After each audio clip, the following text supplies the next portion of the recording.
anti kati nze sisobola kwetumiikiriza kugenda mu studio nsasule oluyimba lwe batanaba kuŋŋamba kukola oshegera nze olwange lwe nalina okukola nalukola lwe lutumbiza sound oshegera sisobola kwesitula ngambe baluddeyo kangende ndwekola kuba be bampitanga baagala nkyusa oluyimba nze saayagala kyusa luyimba oshegera be bampita like it was their gundi ne bampita nenzija nempuliza neŋŋamba kale kangende nkyusa oluyimba oshegera so sisobola kwesitula ate nze ngende nkyusa oluyimba lwe batanaba kuŋŋamba ninze bo baŋŋambe nenze for the meantime bwe ate banaba kutereeza for the meantime at least baveeyo but making a clear nti nze sirina buzibu na ministry tusazeewo tukunoonyeko nga Eezy bagamba olina okwemulugunya.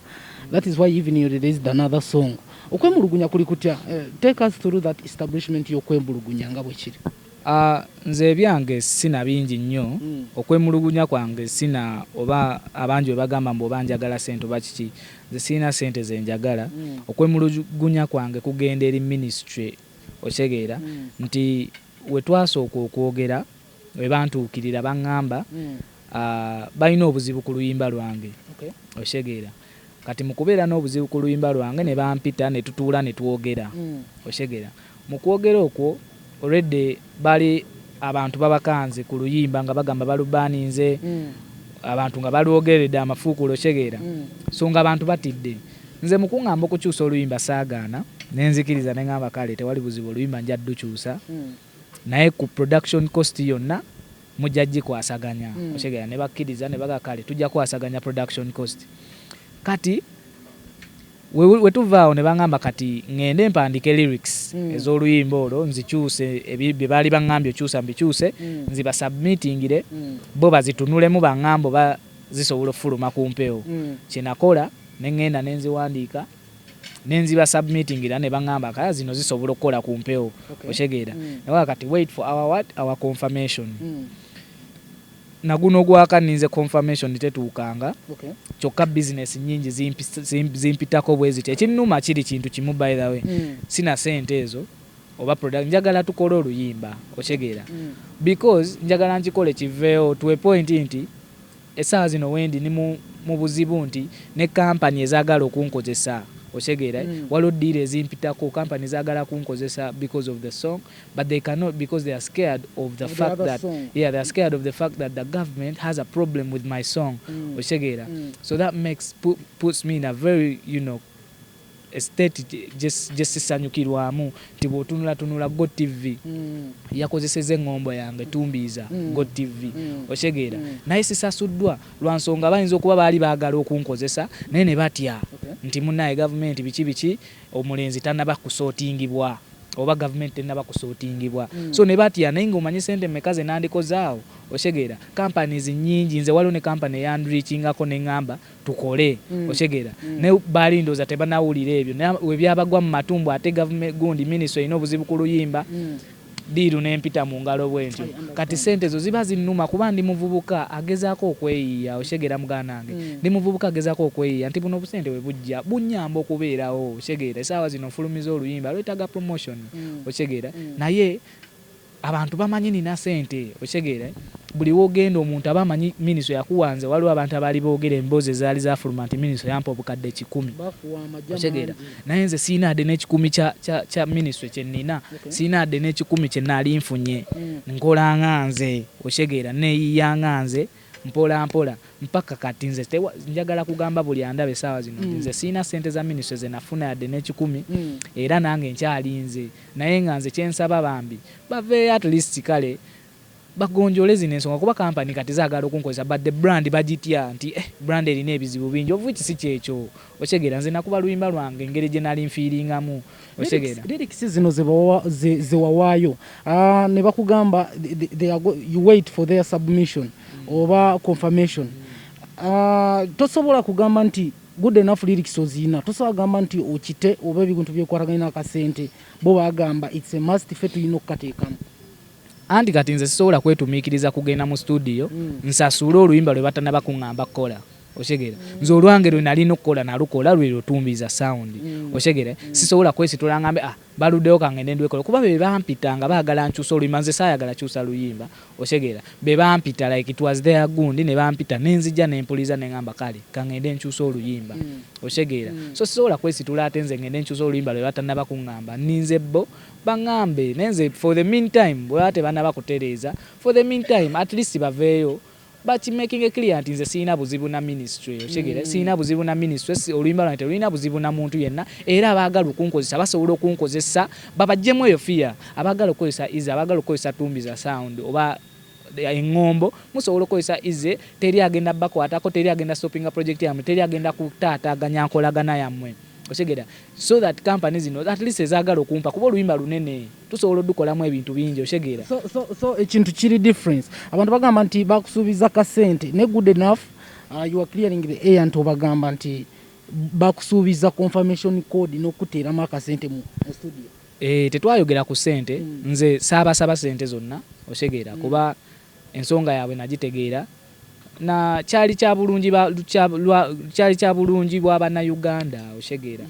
so I decided to do it for the Ugandans. COVID wali nga at least if they tell you to you know make people aware of get aware of the disease and everything okikola because buntu oshegera muntu nganze ndowooza nengamba naye abantu abali eyo netagamba weereze message egenda okukola ki yadde nze nalowooza eno message eyinza obba era kituufu yabakolera kingi kyobola abantu bajagala oshegera message yabayamba nnyo but of course there is that addition gye baali baagala nteekemu oshegera kyenali nzikiriza ne mbawandiikira so nze saasaba ministry ssente era tebansuubizanga ku ssente wabula bakkiriza okutaking care of the production cost production that is audio and video of the remix so nze sisobola kwesitula nkwate mu nsawo zange ngende nkola remix gye bataŋŋambye kukola oshegera so zeze ensonga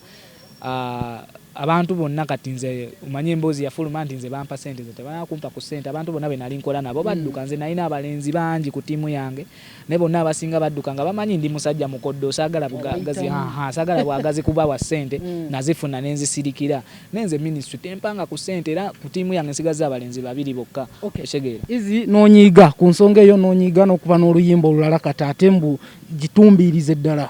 ulira omuziki oluyimba lwange anyway olupya baluyita ulira omuziki nze we nalabye tebakutula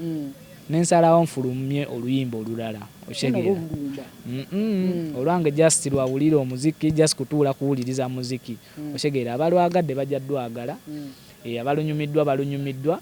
ne just nze ndiwo okunyumisa abantu oshegera was it your next project oba wakikozerwa lw'abaana abasajja okuddira eyingisa project zo n'ogamba kanseesemu ndabe luno oluyimba actually lwali it was a song that I recorded even before Tumbiza sound lubaddeo lunalina actually okureleasinga before Tumbiza sound naye neŋŋambo manyi ekiroozo kya Tumbiza sound ekyanzija mu mutwe neŋŋambo manyi kansooke nkole Tumbiza sound oshegeera so luno oluyimba sinti natudde n'endulowooza oba because of this no this song has nothing to do with this whole thing actually this is just me trying to continue with my career oshegeera kuba nze actually luno oluyimba lwandifulumya even before but nali nkyalinda kuba naye saagala ate kufulumya luyimba ntaataganye remix so nga nkyalinda naye mu kulinda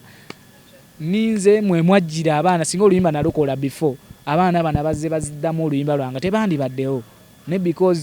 batekinze long baana bajja nga bamanyi owaayo we tunaakuba ne tusooka Eezy kasente kajja yiike eno oshegera abasinga bajja baddaddamu oshegere we tunakuba ne tusooka Eezy kasente kajja yiike eno so ebyo byonna bitaataganyizaamu kaliya yange ng'omuntu oshegere bidisorganizinze ekintu kingi kyobola nvuddeyo neŋŋambo manyi enough is enough nze sinabafuna ku ssente za ministry teri yampa yadde 1,000 era siina buli abadde amanyi nti nina ssente za ministry zenafuna siina ssente zenafuna yadde n'10 oshegeera so bambi abamanja mukendeeze ku sound. Okay. What was the intention of the song? Nga tumaliriza Eezy. Olwa Tumbiza sound. Yes. The intention of Tumbiza sound was generally to make people loosen up. Nti abantu bajjanga bayimba ku corona nga bamugulumizanga bwali ow'ettabu. Nze ne ngambo manyi lwaki sikwata abantu babatiisiza nnyo corona mubi nga abantu kamba kakkanyeemukko ku mitima otegeera mbagambe mmanyi corona gyali naye tukyasobola okunyumirwa regardless otegeera so nze kye nalingezako okukola ki okukolera abantu bawa ssuubi luyimba lwange nduyita luyimba lwa ssuubi nti there is better days after this otegeera so okay. Tumbiza Sound was the best song in lockdown eno ne mu covid embeera eno gye tulimu. Abantu bakulaba ng'omusajja alina ssente n'oluyimba olufunyeemu kyenkanawa. Oluyimba nandirufunyeemu singa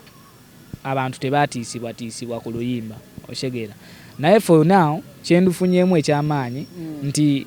lumpadde ettutumu otegeera n'abadde tammanyi antegedde n'agenda n'awuliriza music wange omukadde otegeera oluyimba luno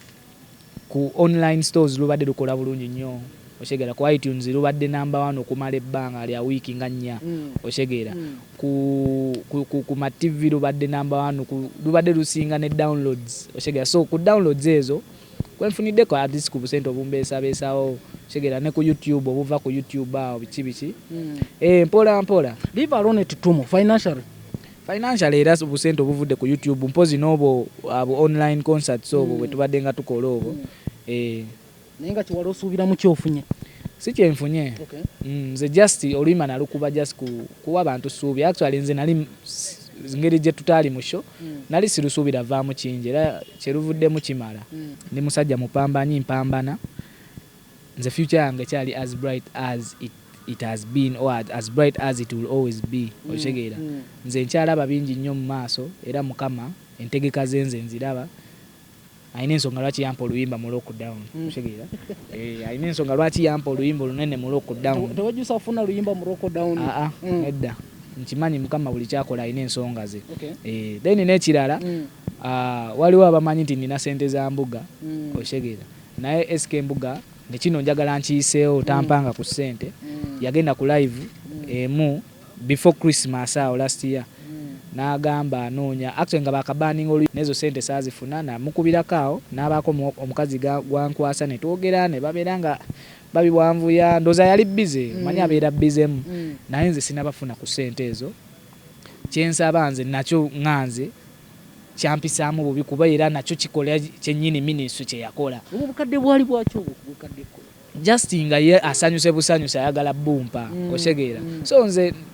si kugamba nti era SK njagala kusaba ssente ezo nedda just kyenjagala oba kyenandiroozeza kyeyandikoze nga we yatwala obuvunaanyizibwa okujja ku live nga ze simusabanga ku ssente otegeera n'agamba abantu nti agenda kumpa ssente singa yalaba nga bambi tagenda sobola yandize ku live era n'agamba omuvubuka sinaamukwasaganya naye tukyakwasaganya ninaamukwasaganya tujja kulaba nja muteeka live tukikwasaganye otegeere nenze kati abantu baliyo bamanyi neza mbuga nzirina ku on top of obukadde 10 owa gundi owa ministry n'obukadde 10 owa gundi kati nga lwaki tebampita mukodo otegeera bantu bonna kati buli omu akutunuza liiso kyamu na ssente azisirikidde otegeera naye nga inacto sense ze siina ssente ze nina baganda bange otegeera nze SK mbuga tampanga ku ssente sizikwatanga ku ssente ze era nange nkyalinze waliba munanga bimukwatakwatamu ebyo nga bikendedde oba nga afunye ku budde ayinza okumpita nampa otegeera naye for now njagala kugamba abantu nti nze siina ssente za SK mbuga zinakutera tanabazimpa